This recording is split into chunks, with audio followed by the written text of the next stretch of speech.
In 2022, America spent $800 billion on the green energy transition. By 2025, we'd lost over 70,000 manufacturing jobs. Our dependence on foreign supply chains increased by 300%. And here's the part nobody wants to say out loud. We're not building a green economy, we're subsidizing our own economic surrender.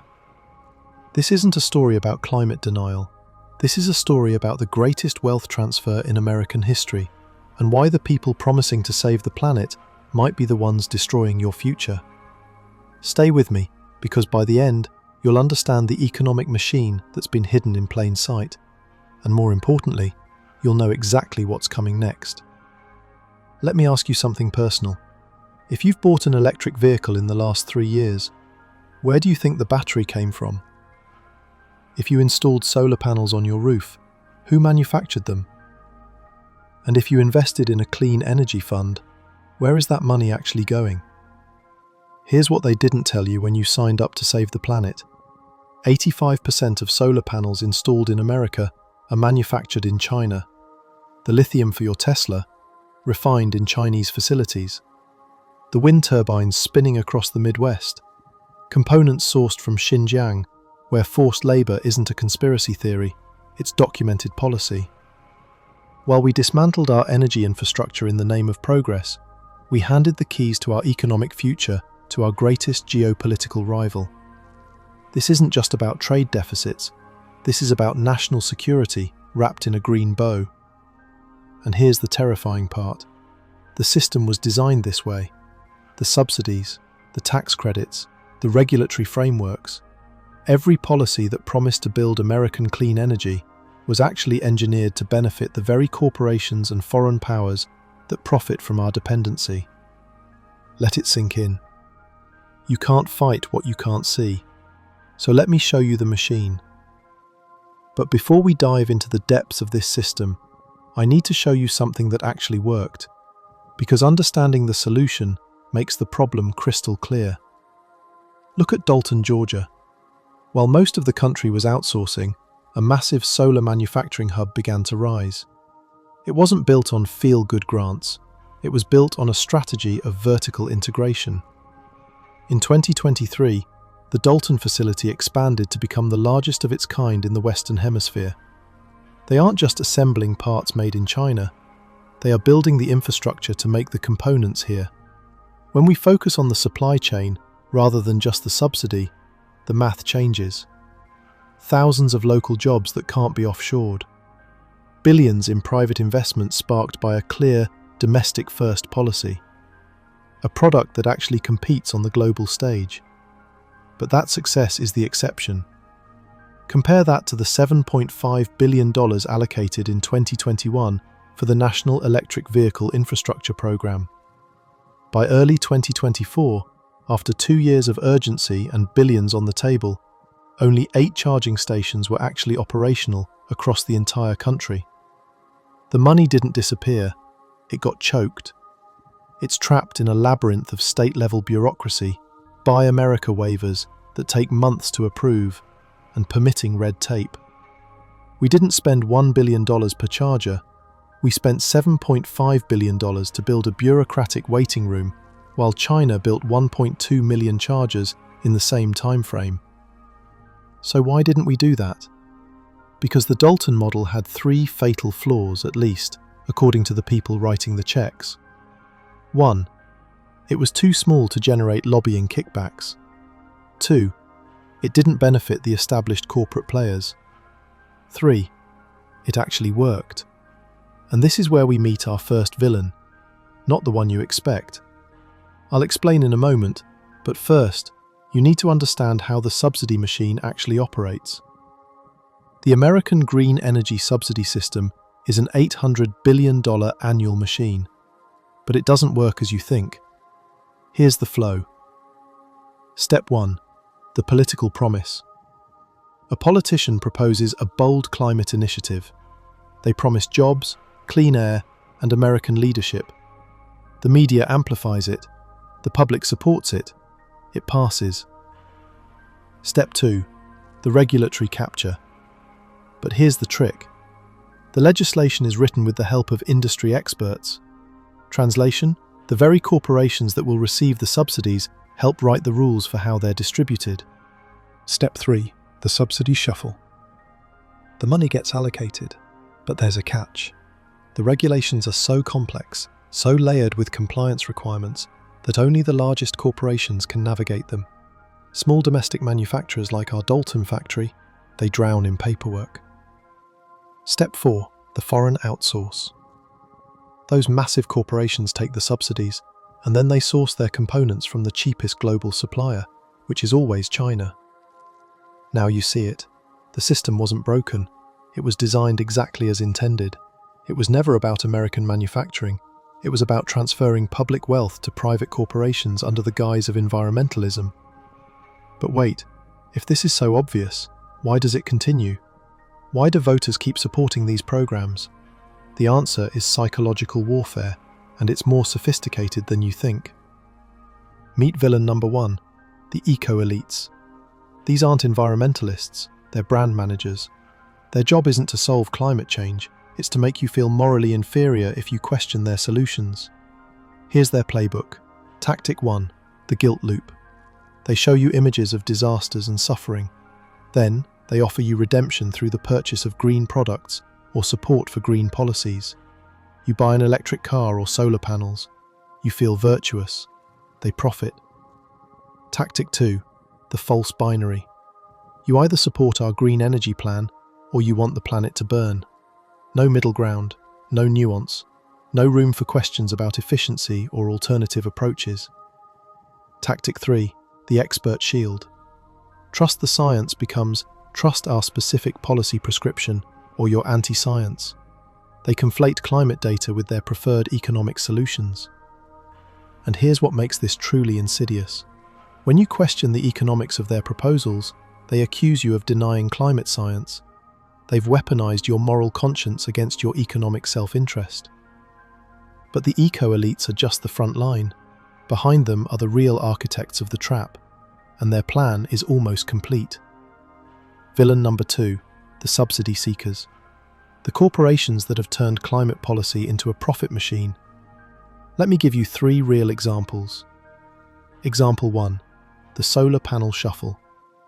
First Solar Inc. received $3 billion in federal loan guarantees between 2010 and 2020. Their founder's net worth increased from $1.6 billion to $4.2 billion. Guess where they manufacture 80% of their panels? Malaysia and Vietnam, using Chinese supply chains. Example 2, the wind farm wealth transfer. NextEra Energy has received over $13 billion in production tax credits since 2005. Their CEO made $73 million in 2022 alone. Meanwhile, the wholesale price of electricity in wind-heavy Texas increased 47% from 2020 to 2023. Example 3, the EV mirage. Tesla has received $5 billion in direct subsidies and $7 billion in consumer tax credits since 2010. Every Tesla sold in America includes a $7,500 taxpayer gift to the buyer. If you can't afford a $50,000 car, you're subsidizing someone who can. This is reverse Robin Hood, taking from working Americans who can't afford electric vehicles to subsidize luxury purchases for the wealthy, while enriching corporate executives who outsources the manufacturing to China. Now you understand the machine, but there's a third villain that makes this system almost impossible to dismantle. Villain number 3, the foreign adversaries. Specifically, China's systematic capture of the entire green energy supply chain. This didn't happen by accident. While America was shutting down rare earth mineral mines in the 1990s due to environmental concerns, China was buying them up globally and building the world's most comprehensive supply chain monopoly. Today, China controls 60% of global lithium refining, 70% of solar panel manufacturing, 80% of rare earth mineral processing, 90% of permanent magnet production, essential for EVs and wind turbines. Here's what this means in practice. Every American green energy initiative increases our dependence on China. Every solar panel mandate is a transfer of leverage. Every EV tax credit is a geopolitical concession. While we were debating subsidies in 2024, the trap was being sprung. In December of that year, China didn't just threaten us, they dropped a hammer. They officially banned the export of gallium, germanium, and antimony to the United States. Gallium, essential for the next-gen semiconductors in our EVs and 5G. Germanium, the heart of our fiber optics and solar cells. Antimony, the flame retardant in every battery we produce. They didn't stop there. By 2025, the soft war began. They introduced a new licensing system for graphite, the single largest component of an EV battery. You see, China doesn't just mine graphite, they control 90% of the high-purity production required for battery anodes. In early 2025, we saw the bureaucratic throttle in action. China didn't technically ban graphite for everyone, but they made the paperwork so complex that shipments to American ports began to mysteriously delay. A 45-day review period suddenly stretched into 6 months. Think about that. If you're an American battery manufacturer, you can't run a factory on maybe. You can't build a car without an anode. By controlling the paperwork, China controls the pace of the American green transition. And then came the most aggressive move of 2025, the 0.1% rule. China asserted extraterritorial jurisdiction.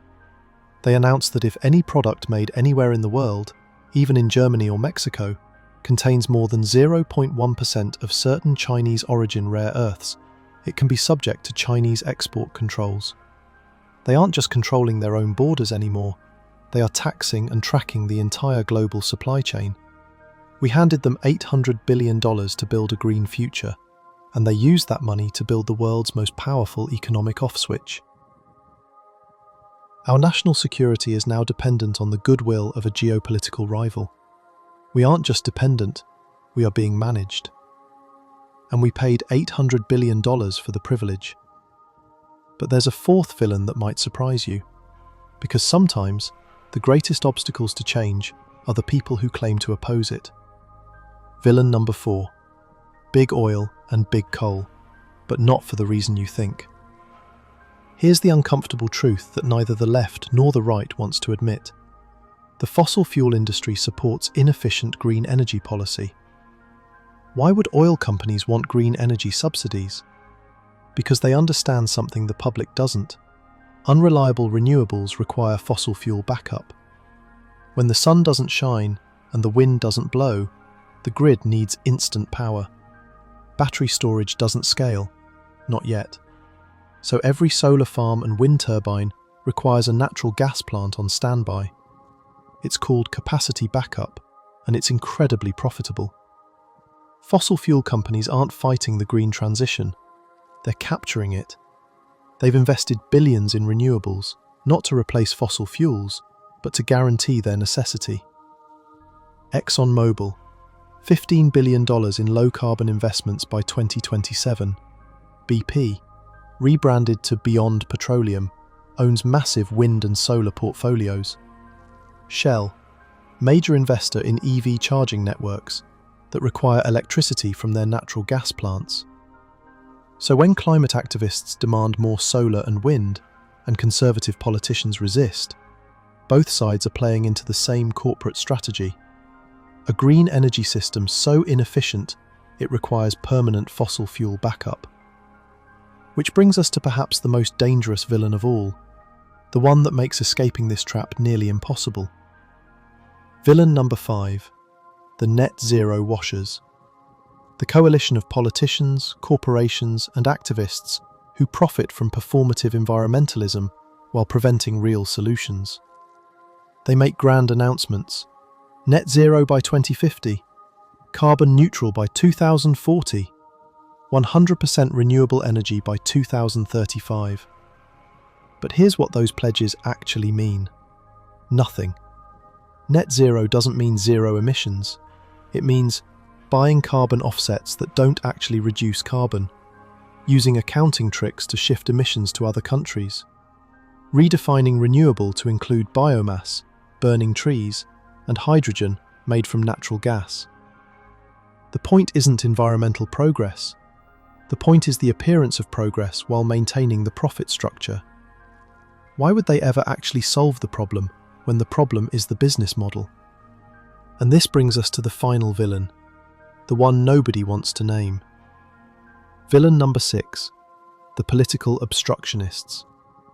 On both sides, the politicians who accept millions in campaign contributions from the very corporations benefiting from these subsidies, write legislation so complex that only those corporations can comply, block simple, effective solutions because they don't generate enough political theatre. Democrats won't acknowledge that their green policies are enriching China and corporate elites. Republicans won't acknowledge that opposing all climate action ensures fossil fuel dependency becomes permanent. Both sides benefit from the status quo. Both sides profit from your confusion. So where does that leave us? After exposing the trap, is there actually a way out? Yes, but it requires understanding that the solution isn't what either political party is selling. Here's what actually works. 1. Nuclear energy renaissance. Now, let's talk about the one solution that scares the subsidy seekers: nuclear. The critics are right about one thing: nuclear is expensive to build. If you want to pour the concrete for a new Gen 3 reactor today, you're looking at $12 billion to $15 billion and a decade of construction. It is the ultimate heavy lift. But here is the intellectual honesty they won't give you. The high cost is the entry fee for 80 years of energy independence. Once a nuclear plant is running, its fuel cost is negligible. Unlike a natural gas plant that is a slave to commodity prices, or a solar farm that needs its panels replaced every 25 years, a nuclear plant is a wealth generation engine. Nuclear operating cost: roughly $30 per megawatt hour once the debt is paid. Reliability: it runs 92% of the time. Solar, 25%. Wind, 35%. We are choosing cheap technologies that require expensive backups instead of making the expensive investment that delivers the cheapest long-term power in human history. 2. Domestic manufacturing incentives. Not subsidies for corporations to buy Chinese components, direct investment in rare earth mineral mining with environmental protections, battery manufacturing with domestic supply chains, advanced manufacturing that creates actual jobs. Remember our Dalton factory? Imagine 500 of those instead of 8 charging stations. 3. Energy grid modernization. Upgrading our 1960s electrical grid to handle 21st century demands. This isn't sexy, it won't get headlines, but it's the infrastructure that makes everything else possible. 4. Real carbon pricing. A carbon tariff on imports from countries with no environmental standards. If China can manufacture solar panels using coal power and slave labour, then sell them to America cheaper than we can make them cleanly. That's not free trade. That's subsidizing foreign pollution. Imagine 2 Americas in 2035. Path A. The current trajectory. Electricity costs have tripled. 70% of energy infrastructure is foreign-owned or dependent. Manufacturing jobs continue declining. China controls global energy markets. Middle-class families can't afford heating in winter. Path B. The alternative. Cheap, abundant nuclear energy powers economic growth. American workers build American energy infrastructure. Energy independence becomes energy dominance. Manufacturing renaissance creates millions of jobs. Your children inherit an economy that actually works. The difference between these futures isn't technology, it isn't resources, it's political will. And political will comes from you understanding the machine. So here's what I need you to do. Stop letting people manipulate your guilt to profit from your fear. Stop accepting false binaries between environmentalism and economic sense. Stop trusting corporate sustainability reports written by the same people selling you the problem. You now know more about the green energy trap than 99% of people. You understand how the subsidy machine works, who profits from it, why it continues, what the real alternatives are. This knowledge is power, but only if you use it. Ask your representatives why they support policies that benefit China. Question why solar subsidies go to corporations, not homeowners. Demand nuclear energy investments instead of more wind turbine subsidies. Support candidates who prioritize American energy independence over corporate greenwashing. Imagine waking up in 2030 in a country that chose wisely. You're paying 40% less for electricity because nuclear plants have come online. Your neighbour works at a battery factory, making twice what his old job paid. You're driving an EV that's affordable because American workers built it with American materials. The air is cleaner, not because we shipped pollution to China, but because we actually invested in clean technology. And most importantly, your children aren't inheriting a nation dependent on its rivals for survival. That future is possible, but the window is closing. Every day we continue down the current path, the trap gets deeper. The dependencies become harder to break. The corporate interests become more entrenched. So this video isn't just about exposing a problem, it's about giving you the blueprint to demand better, the information to fight back, the clarity to see through the manipulation. The $800 billion gamble isn't over yet. We can still change the bet, but only if enough people understand the game being played, and now you do. The question is, what are you going to do with that knowledge? The net zero trap isn't about environmentalism versus capitalism. It's about honest solutions versus profitable deception. Choose wisely.